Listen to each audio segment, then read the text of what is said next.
So we're going to solve this differential equation. Y triple prime minus 4y double prime plus 5y prime minus 2y equals 0. And I've written down the characteristic equation. I've used r as my variable, r cubed minus 4r squared plus 5r minus 2 equals 0. And we need to find the roots of this polynomial or the solution to this equation, which are going to be the same things. I'm going to use the rational roots theorem in synthetic division. So what I'm doing is I'm going to find the roots of this polynomial and use that to factor the polynomial. Once I have it factored, I can solve it. So the rational roots theorem says that if you have a rational root of a polynomial, then it's got to be one of these options. So the options are plus or minus fractions or ratios where you take the constant coefficient divided by the leading coefficient and any other factors of this constant coefficient over factors of the leading coefficient. So in this case, negative 2 only has, a certain number of factors. 2, 1, negative 2, and negative 1, right? And 1 only has certain factors, 1 and negative 1. So we're going to take these possible factors and divide them by these possible factors, and we'll get a list of our possible rational roots. So in this case, this was easy because negative 2 and 1 only have a low number of factors. If you had something like 60 has a ton of factors. So, it'd be a lot harder to go through all the possibilities. And having this coefficient be 1 in front of r cubed helps too, right? Because it really just comes down to factors of negative 2. So the possibilities are only plus or minus 1 or 2. Those are the only ways you can get a rational root to this polynomial and therefore equation. So I'm just going to pick one. Let's try 2. And to test it, I'm going to use synthetic division.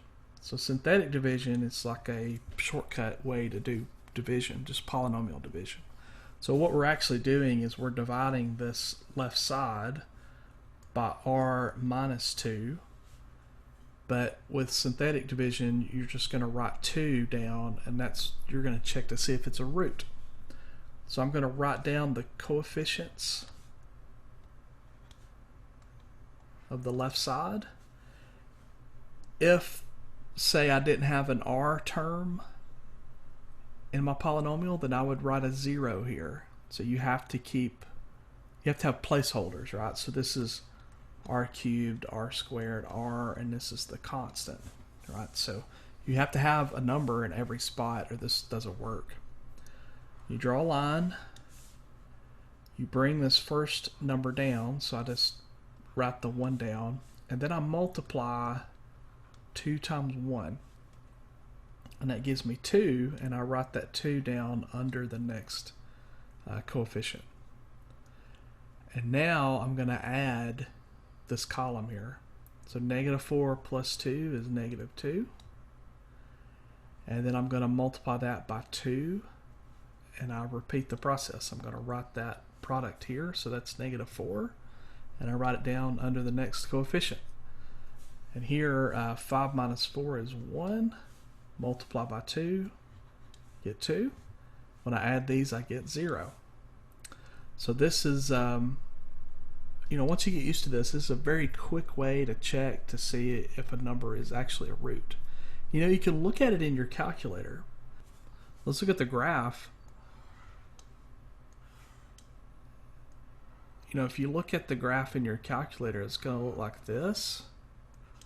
This looks like it's at 1, and this looks like it's at 2. if you're going to check to see in your calculator if it's actually a 2, you can't tell just by looking at it, because it could be 2.001, or it could be 17/8, really close to 2. Okay, so this is kind of an algebraic way to absolutely make sure that 2 is the root and it's not something else.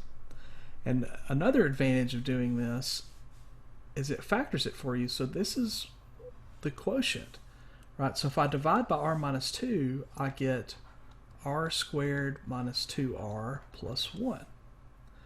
So what we've done is we've taken this equation and we've factored it. We know that one factor is r minus 2, because 2 is a root. And the other factor that we figured out is r squared minus 2r plus 1.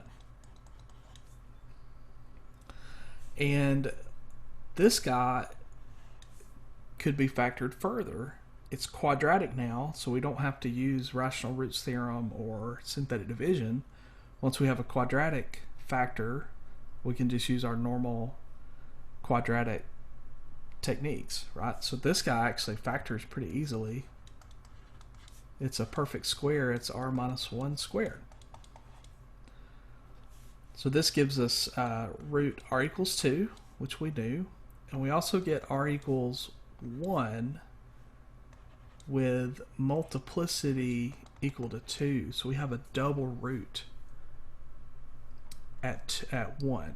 Okay, and you can see that on the graph too, right? Double root's gonna kind of just touch the x-axis and go back down the direction that it came.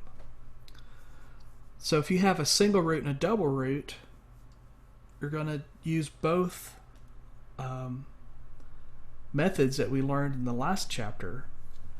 We're just going to say the solution is y equals c1 e to the 2t for the r equals 2 root. And then for the double root, we're going to say c2 e to the t plus c3 t e to the t, right, for the double root. Right, so this is for the double root.